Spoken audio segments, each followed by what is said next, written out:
Hi there, welcome to the Ecofina Financial Channel. My name is Philip, and as usual, I'll take you through one major event in the global economy. Remember, click the subscribe button and also the like button if you like this video and like the information shared in this video so that others can also be a part of it. So today, we'll be looking at the third quarter earnings of the global technology giants. So this video would look at the third quarter performance of Facebook, which is now called Meta, uh, Amazon, Google, whose parent company is Alphabet, Microsoft, and Apple, and then we'll compare it to the performance in 2020 and the same period. So those three companies over the last 1 2 weeks have released their third quarter earnings for 2021, and they posted impressive revenues. Uh, Even though those companies are already doing well before the pandemic struck in 2020, it seems that the pandemic is pushing them even further ahead, um, distinguishing them further from other sectors, because their performance is nothing short of stellar. So these companies, again, of course, they unsurprisingly ranked in the Forbes list of the world's most valuable brands for 2020. In fact, these were the five companies in the top five. Apple was first on that list with a brand value of around $241.2 billion. Google came in second with $207.5 billion. Microsoft with $162.9 billion, Amazon with $135.4 billion, and Facebook with $70.3 billion. So those are the companies that make up the Forbes most valuable brands list, and that's not surprising. Again, of course, everything seems to be driven by technology these days, and this is also reflecting in the earnings of this company, especially now when even other sectors are looking for a way to integrate technology into their system. So now you hear of financial technology, air technology, insurance technology, and many such others. But in the chart we show you now, we show you the performance, the revenue and or net sales of each of these companies against the 2020 performance, and then we show you the net income also, which of course is the bottom line, what comes in as profits to these companies. So looking at the breakdown, let's start with Facebook, which is now called Meta. Of course, the name change, the company believes that is a better reflection of what they are all about, because Facebook has always comprised of the Facebook app itself, WhatsApp, Instagram. But the company believes that they would even be launching out into even new terrains. And of course, Facebook is just one of their products, even though it's their most popular, it's the flagship product.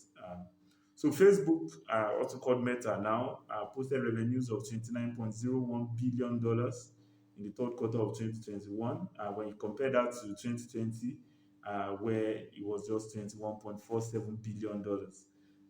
Their net income for 2021 was also $9.2 billion. That's against $7.84 billion in the same period in 2020. Of course, advertising is a major driver of Facebook's revenue and income growth.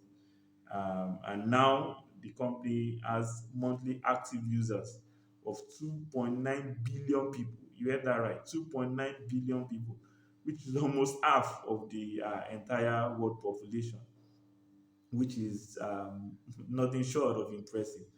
So when you look at it, Facebook is on a strong. They have all it takes to keep growing because they already have a very strong base. And when you look at Amazon, Amazon also continued the strong growth into 2021. 2020 was Amazon's year. The revenues they declared for the third quarter of 2021 is $110.8 billion, which is much higher than the $96.1 billion the company recorded in the third quarter of 2020. Although its net income actually was lower in the third quarter of 2021 at $3.2 billion compared to the $6.3 billion in 2020. But the company believes they are positioning more or less for the long term, which means that they are also spending more in order to ensure that they are well positioned to take advantage of what comes in future. It is true that they are having to also grapple with declining growth due to the reopening of physical stores. But one of its major products, Amazon Web Services (AWS), actually exceeded analyst estimates with a very strong quarter. So Amazon, yes, they are positioning themselves really well, and even though the net income this time was lower than that of 2020, the revenue was really strong. So we go to Google, whose parent company is Alphabet.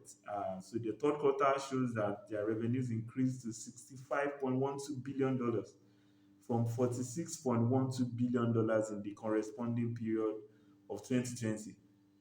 Now, this is impressive again.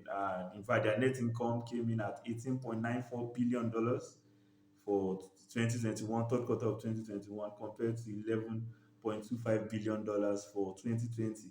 Now, Google's performance in the third quarter of 2021 is actually their best performance in a single quarter ever.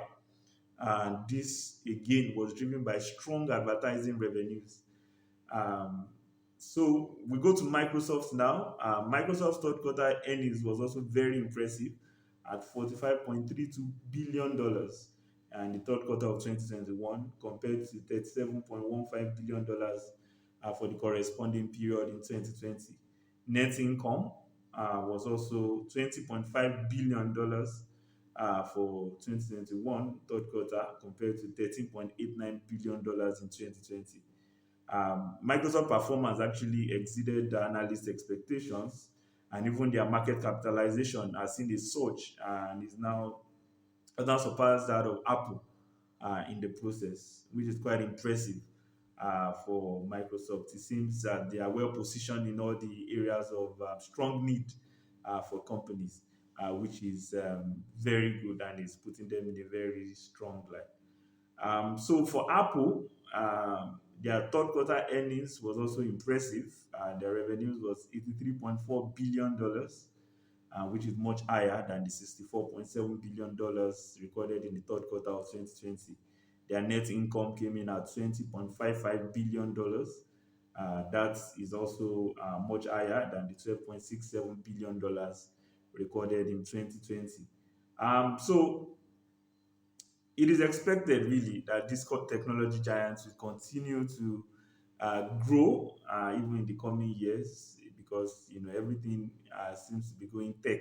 Uh, Even though they have their own challenges as well, of course, several challenges including privacy issues. Then there has been a chip shortage for some time now. Then you talk of supply chain constraints and the many lawsuits many of them are having to battle with all across the world. But still, they are showing their resilience, and that it actually comes from their ability to consistently introduce and deliver products with a strong customer focus, which probably is a learning point for other companies coming up as well. These companies have shown the way, and any product that is well targeted